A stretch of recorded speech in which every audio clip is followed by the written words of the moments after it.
Slane Castle, July 11th, 1987. A name like David Bowie should be etched in gold among the legends who've taken the stage in County Meath. But this one's complicated. I've been pretty much as I am now for, I guess, 10, 11 years, is that it didn't, I don't think anybody really focused on that until the 1983 tour, but I changed a lot around 1976, I guess something like that.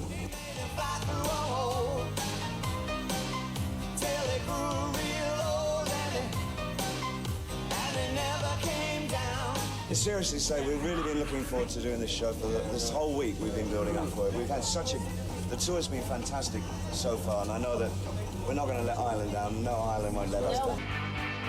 The Glass Spider tour was Bowie at his most theatrical, a sprawling conceptual journey packed with dancers, monologues, and a towering spider-shaped stage rig that looked like it crawled straight out of Ziggy's fever dream.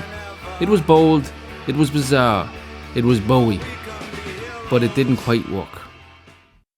Well, here we are, David, in the relative splendour of Slane. Yeah. It is quite nice here, isn't it? It's absolutely beautiful. Now, I do know that Mick Jagger told you quite a lot about here. He seemed to think that the Stones had a great time here. Oh, yeah, he loved it. He thought it was the most beautiful place to play. So looking out from the stage, it was the most attractive looking sight that he'd ever worked They also tell me that you went up and down the Boyne earlier on today. Is that true? We had a little boat ride up and down, yeah. Very nice. For the people with no tickets.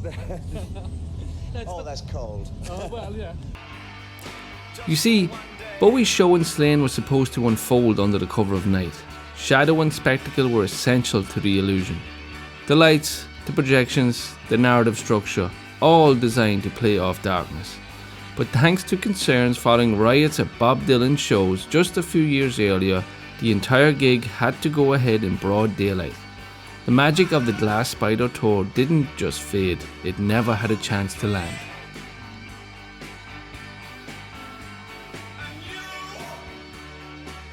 For the Irish crowd, many of whom were seeing Bowie live for the first time, the experience was a letdown.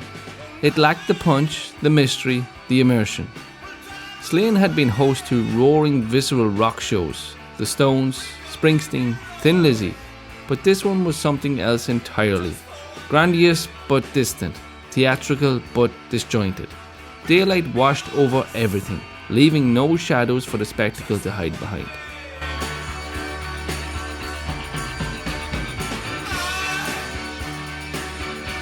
Support that day came from Scottish rockers Big Country and Irish band Aslan, both of whom delivered solid, crowd-friendly sets that were probably more in line with what the fans had hoped for in terms of energy and tone. When Bowie took the stage, though, things shifted, not necessarily in a bad way, but in a confusing one.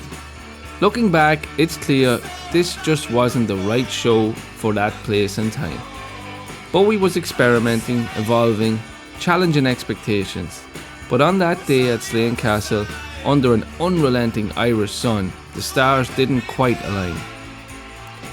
Was it a bad show? Not exactly, but in the context of Slane, a venue synonymous with unforgettable live moments, this one felt a little forgettable. Maybe even frustrating for fans who wanted heroes and got an art installation instead. Still, it's a chapter in the story of Slane Castle concerts, a reminder that even icons can have off nights, or even mismatched ones, and that sometimes even the most ambitious visions can be undone by the one thing no rock star can control, the daylight. This has been That Sound Podcast, bringing you the highs, the lows, and legends of live music history.